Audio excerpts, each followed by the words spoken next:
guys, welcome back to my channel. Today's Friday, March the 16th, and I'm back at Aldi. I just can't seem to get my energy back after having 2 bouts of the flu back to back. So I'm going to buy me another bag of lemons and another bottle of honey, some fresh fruit and vegetables. So all I can do is just keep trying, eating healthy, and I do walk every day, and I do lift my little hand weights, and I know it'll come back. It just takes a little bit of time. So in the meantime, you just have to watch a video that's narrated by someone that looks like a raccoon. My sister said, "What is that rag on your head?" Well, it's actually a little Betsy Johnson headband, but I told her it's just a fuzzy rag to keep my ears warm. But I was just thinking about when I was growing up in Lumberton, and there were only 2 grocery stores there. One was owned by Van Manning.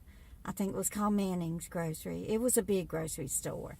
And then the other one was belonged to the family of the man that my sister married, and that was called Carr's Cash and Carry.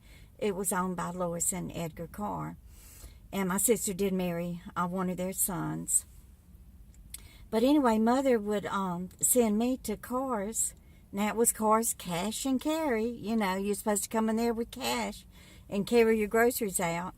So Mother would write her list. And, as I got to be a teenager, Mother's depression and misery got even worse. And she just started spending more and more time in the bed, smoking her Camel cigarettes and bitching and griping. So she would write her list, and I would go into Carr's Cash and Carry and get everything that was on her list. And Mr. Carr would be back in the meat department, and he was the butcher, so he would cut a rump roast for Mama and ground some beef for her, and maybe cut a pork roast, and so I would get the meat and the other vegetables that our Mother needed that we didn't grow in the garden, and get her pack of Camel cigarettes. And then I would go to check out, and Mother would always send me with a blank check that she had signed. So it was the agreement with my sister's husband and his mom and dad that they would hold the check. Well, I guess to Dort and Lamar, it was Carr's write a bad check and carry. That's what it ended up being, because years later, my sister told me that she was the one that had to pay for all of those checks. Now, isn't that just horrible and disgusting? There was Mr. and Mrs. Carr raising their 3 boys and their daughter, and they lived in a little apartment up above that grocery store. But they had to feed Glenda Merle and Dort and Lamar. That's just disgusting.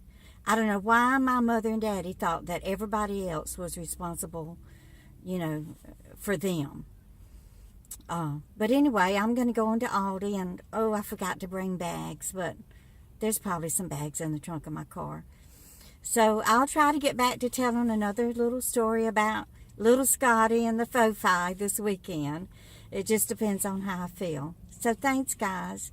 And just leave your comments below. I love reading everything that y'all have to say, and I always answer them.